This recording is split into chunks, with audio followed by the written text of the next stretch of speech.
is gone, and all the roses fallen. 'Tis you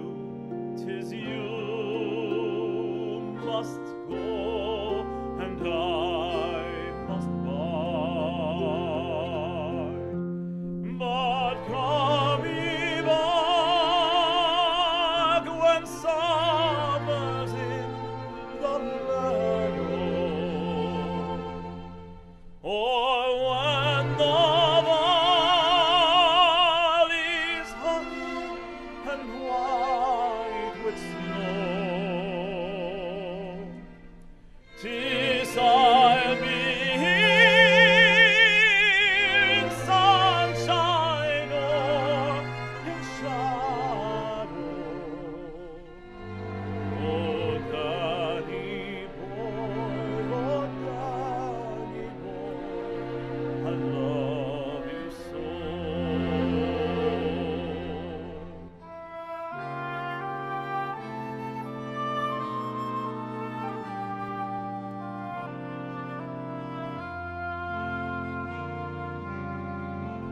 And when ye come, if all the flowers are dying, if I am dead as dead I well may be, he'll come and find the place where I am lying, and kneel and say, an Ave there for me.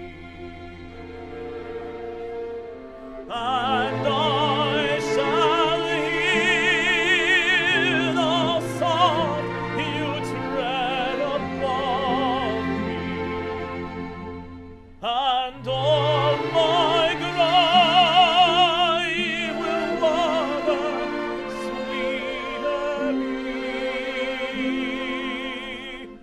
For you lean and tell me that you love me,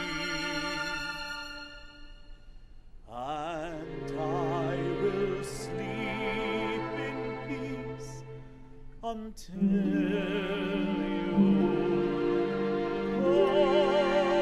to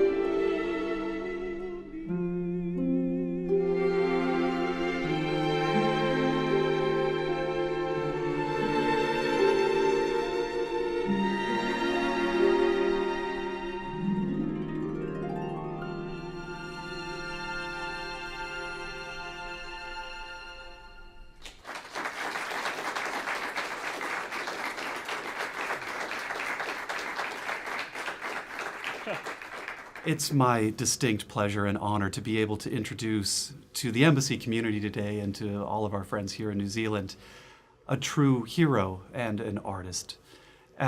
Daniel Rodriguez, you were there on September 11th as a New York City police officer, first responder, and that was a day that must have changed the trajectory of your whole life. Do you take us back to that day? Well, it absolutely did change the trajectory of my life, as it did with all of us. On that day, on September 11th, I remember that it was a beautiful day. It was a clear day. I lived on Staten Island, and to get to work, I had to cross the Verrazano Bridge. And on a clear day like that lower Manhattan was very visible. And when I crossed the midspan of the Verrazano Bridge, I remember seeing ashes in the air, and there was just bits of ashes, and I wondered to myself, where would that be coming from in the middle of the Hudson? And traffic slowed down quite a bit, and I followed the trail of ashes, and I saw the first tower was already burning.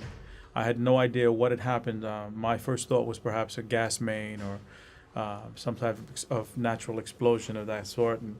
But I knew I had to get there. My team, the Patrol Borough Manhattan South, was scheduled a little earlier than I was, so I knew that they would already be there. I was in my personal vehicle. I had my badge around my neck, and there was a caravan of emergency vehicles that were responding from Staten Island, coming across the Verrazano, cutting through traffic. And I waved my badge in the air, and one of the police officers, one of the last cars, gave me a gap to get in. And I was one of the last civilian vehicles to get into Manhattan through the Battery Tunnel. We went through the HOV lanes, and we went through the Battery Tunnel. And I remember seeing the light of the Battery Tunnel on the other side. And my plan was to make a right-hand turn and to go to Ground Zero, what would be Ground Zero. I even had my indicator flashing. And in the last moment, I remembered a piece of academy training. Just his voice came to me and said, "Let someone know where you're going." And I made a left-hand turn instead, went to One Police Plaza, where all of the command companies were, and told them I was on my way in, and they sent me over to City Hall. And I got to City Hall and started making my way down to what would become Ground Zero. And I remember hearing the sound of just this rumbling sound. And I looked up. I was about a block away. And I looked up, and I saw the tower, the antenna, start to sway on the first tower as it started to come down. And it basically came down around us. And the big cloud of gray ash just enveloped everything and everyone, and the vision, the sounds were all horrendous things that still to today haunt me at times. And I made my peace with God that day. Many times, many times I thought it was the end, and it changed my life, because from that moment to this, my career, although I was a police officer, my career was really music. My life is always music. And from that moment, my career became a calling. And it was shortly after 9/11 that I was called by the mayor and the recently deceased cardinal to sing a prayer for America. And I realized that I had been preparing all my life to share this gift in a moment when it was needed most. And that was Prayer for America. And then the rest of the world knew me and has gotten to know me since. So you already had a great reputation locally as having this incredible talent, and then the world was able to hear your voice during that Prayer for America. And since then, your talents have brought you to sing at the Olympics, to sing for presidents, to sing for world leaders. You've been on Oprah, Jay Leno, all these shows, and now we have the great pleasure of bringing you back here to New Zealand. And you've said that you've dedicated your life to the power of music to bring people together and to heal a city after such a tragedy. Could you talk a little bit about the second act in your career? Well, I'm glad. That's wonderful you put it that way. It is the second act. I've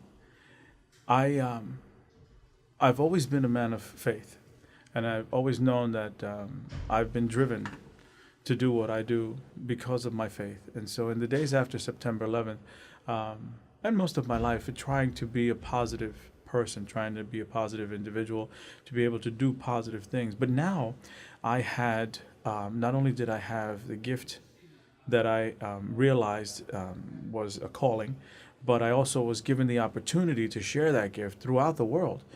At Prayer for America, Oprah was the host. Placido Domingo was singing.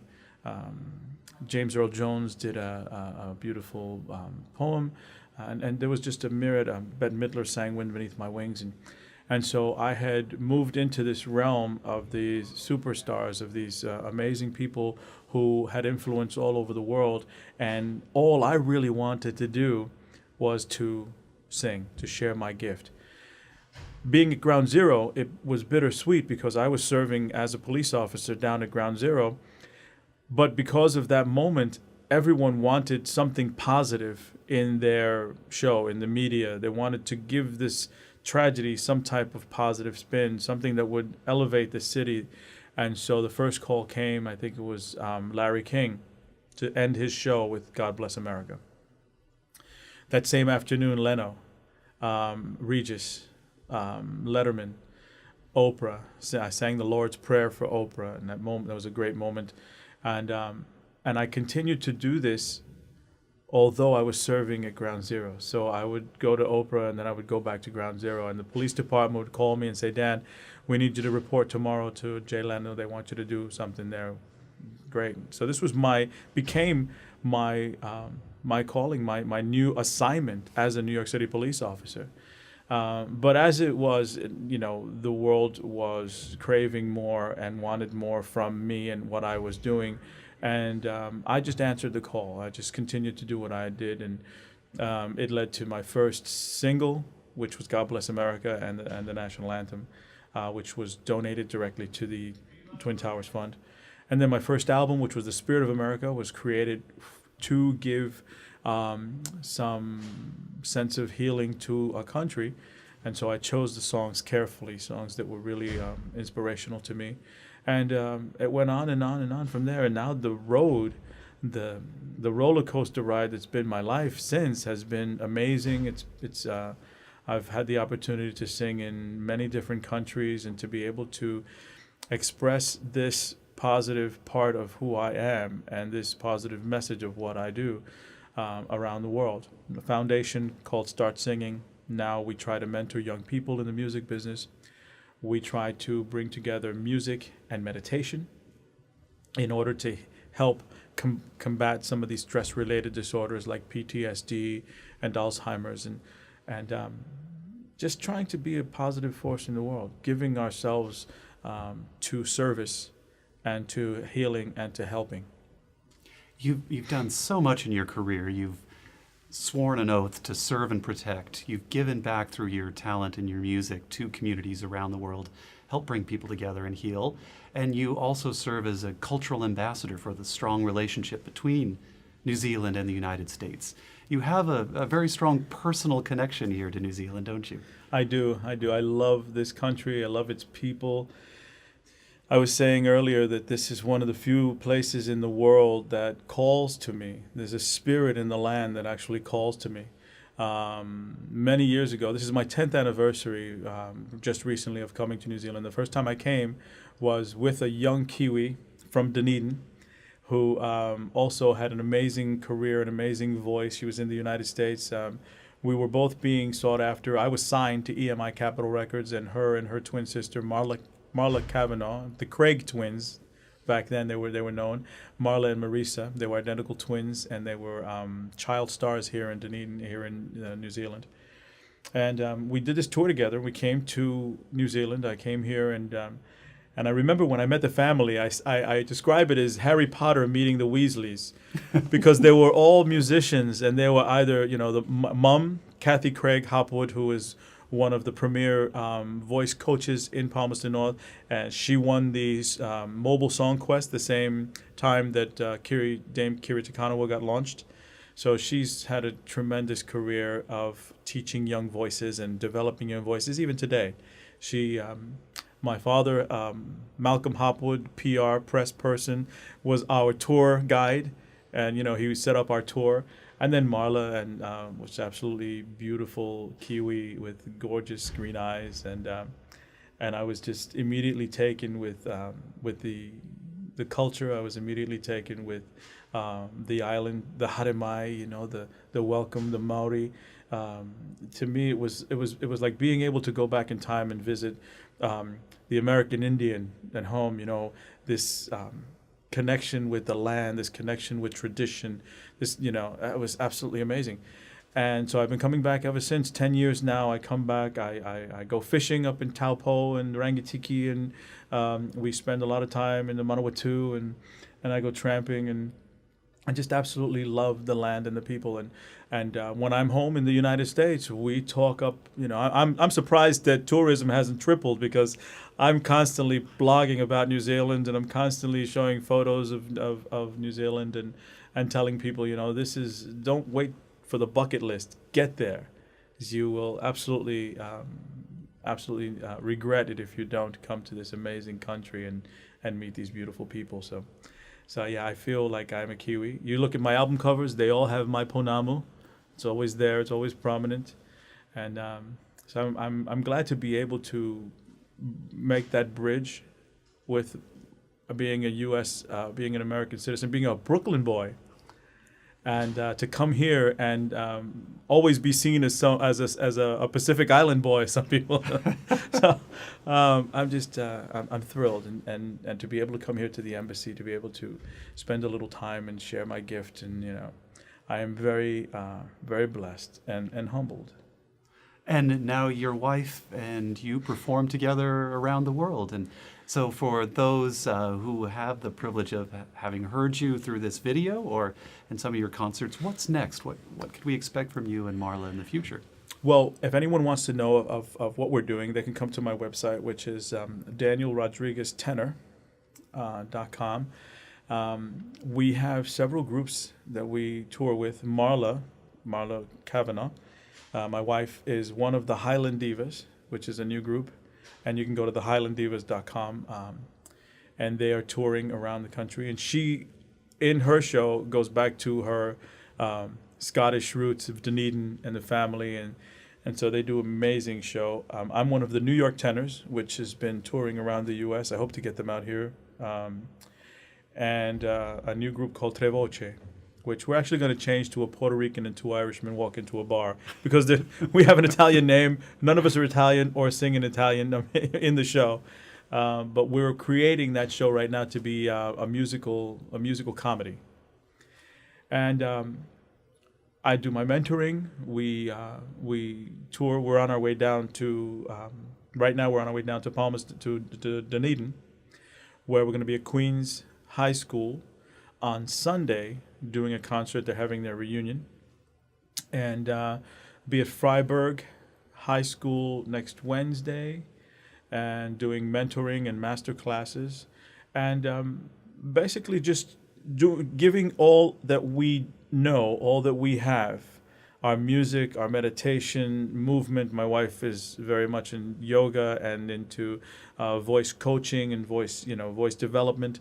I'm more the master class, the persona, and the stage presence, and giving that. We're taking all the things that we are, all the things that we believe in. We're putting it into a method of mentoring and of teaching and of giving back to young students, to adults as well, to all who want to find their voice, all who want to find that part of themselves that they can tap into, that can bring them a bit more tranquility, a bit more, combat all those stress-related disorders. And, there's PTSD, there's Alzheimer's, there's autism, but there's the everyday stress, the stress of business, the stress of family, the stress of children. All of that contributes to compounding and dampening our spirits. And so what we do is we try to release all that through music, through meditation, and we've been very, very successful. And we hope to return back to New Zealand, continue to do that throughout the islands. And we can't wait to welcome you back. yeah. So thank you so much for your service, and thanks for all that you've done to give back to the communities through the power of music and your God-given talent. Thank you very Thank much. you. As the storm clouds gather far across the sea, let us swear allegiance to a land that's free. And let us all be grateful for a land so fair, as we raise our voices in a solemn prayer. God bless America,